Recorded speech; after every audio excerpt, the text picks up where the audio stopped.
Rachel Gupta, जिन्होंने miss grand international 2024 का खिताब जीतकर भारत का नाम रोशन किया, आज उस मंच के सबसे विवादास्पद चेहरों में से एक बन गई हैं। ये उपलब्धि भारत के लिए गर्व की बात थी, क्योंकि वह इस प्रतिष्ठित अंतर्राष्ट्रीय खिताब को जीतने वाली पहली भारतीय बनी। हालांकि उनकी जीत का उत्सव ज्यादा देर तक नहीं टिक पाया। मई 2025 में रेचल ने यह पद छोड़ने का ऐलान किया और उन्होंने यह निर्णय क्यों लिया, इसके पीछे की वजहें सुनकर पूरी इंडस्ट्री हिल गई।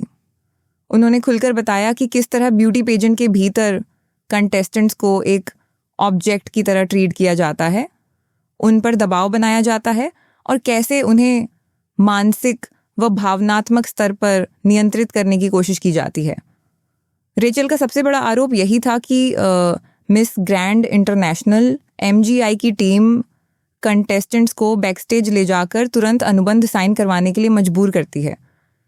ये अनुबंध न केवल तुरंत साइन करने के लिए दिया जाता है, बल्कि उसमें किसी भी तरह के बदलाव की अनुमति नहीं होती। जब रेचल ने इसे ध्यान से पढ़ा तो उन्हें कुछ क्लॉज पर एतराज़ हुआ। उन्होंने अपनी तरफ से समय मांगा ताकि वे अपने वकील से सलाह ले सकें, लेकिन उन्हें कहा गया कि या तो अभी साइन करो या फिर ताज छोड़ दो। ये मानसिक दबाव, खासकर उस कंटेस्टेंट के लिए जो अपने देश के लिए कुछ बड़ा कर चुकी हो, असहनीय होता है। उसी दबाव में रेचल ने कॉन्ट्रैक्ट साइन कर दिया, हालांकि उन्हें अंदाज़ा नहीं था कि यह उनके लिए किस हद तक नुकसानदेह साबित होगा।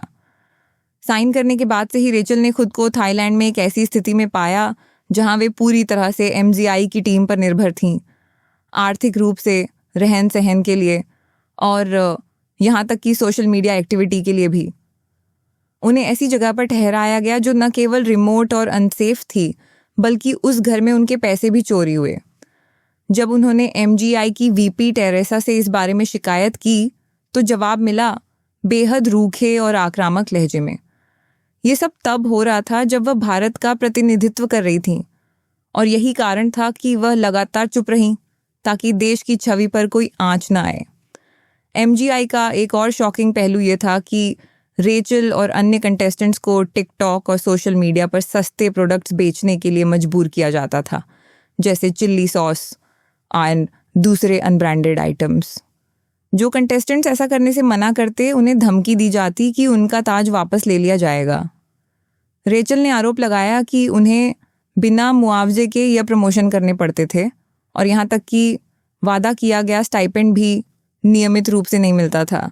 ऐसे में वह अपने बेसिक खर्चों के लिए भी अपने परिवार पर निर्भर हो गई थी।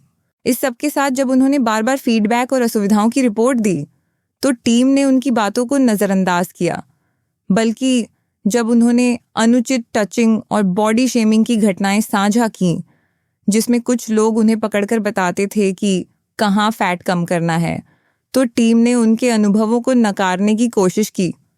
उन्होंने कहा कि यह सब उनके भ्रम हैं और इस तरह की बातें पब्लिक में करना उनके करियर के लिए नुकसानदायक होगा।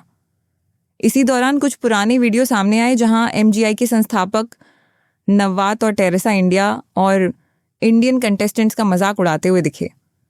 ये क्लिप्स ये साबित करती हैं कि यह केवल रेचल की शिकायत नहीं थी, बल्कि एक बड़े पैमाने पर बायस और दुर्व्यवहार का संकेत था। रेचल ने अपने वीडियो में एक और पुरानी घटना का जिक्र किया, जो कि एक पूर्व विनर क्वीन से जुड़ी थी। उस महिला को MGI ने साउथ सूडान के एक इवेंट में भेजा था, जहां होटल स्टाफ द्वारा उनके साथ सेक्सुअल हरासमेंट की कोशिश की गई। लेकिन जब उसने MGI को इसकी जानकारी दी तो टेरेसा ने उल्टा उसे ही झूठा साबित किया। टेरेसा ने बिना किसी जांच के यह कह दिया कि होटल मैनेजर सच बोल रहा है और कंटेस्टेंट झूठ। इस तरह की घटनाएं बताती हैं कि MGI सिर्फ बिजनेस और कंट्रोल में विश्वास करता है, न कि कंटेस्टेंट्स की सुरक्षा और मानसिक सेहत में। इस विवाद के सामने आते ही MGI के संस्थापक नवात ने सोशल मीडिया पर रेचल को नीचा दिखाने के लिए एक के बाद एक कई स्टोरीज पोस्ट की। इनमें edited passport photo, before after photos और यहाँ तक कि फर्जी स्क्रीनशॉट्स भी शामिल थे। उन्होंने यह तक आरोप लगाया कि रेचल की माँ और बहन फ्री प्लास्टिक सर्जरी चाहती थीं, लेकिन जिन तस्वीरों का हवाला दिया गया वे उस साउथ कोरियन हॉस्पिटल के प्रमोशनल शूट का हिस्सा थीं, जिसमें रेचल का परिवार बार्टर डील के तहत शामिल हुआ था। यानी उन्होंने अस्पताल का प्रमोशन किया और बदले में सेवाएं लीं। इसे गलत तरीके से पेश करना केवल बदले की भावना को दिखाता है। एमजीआई के इस रवैये के खिलाफ न केवल रेचल ने आवाज़ उठाई, बल्कि मिस ग्रैंड इंडिया की फ्रेंचाइजी ने भी एमजीआई से सभी रिश्ते तोड़ लिए। उन्होंने कहा कि अब उनकी दृष्टि और मिशन इस संगठन से मेल नहीं खाते। इस कदम ने यह साबित कर दिया कि यह मुद्दा केवल एक पर्सनल लड़ाई नहीं थी, बल्कि एक नैतिक स्टैंड था पूरे इंडस्ट्री की तरफ से।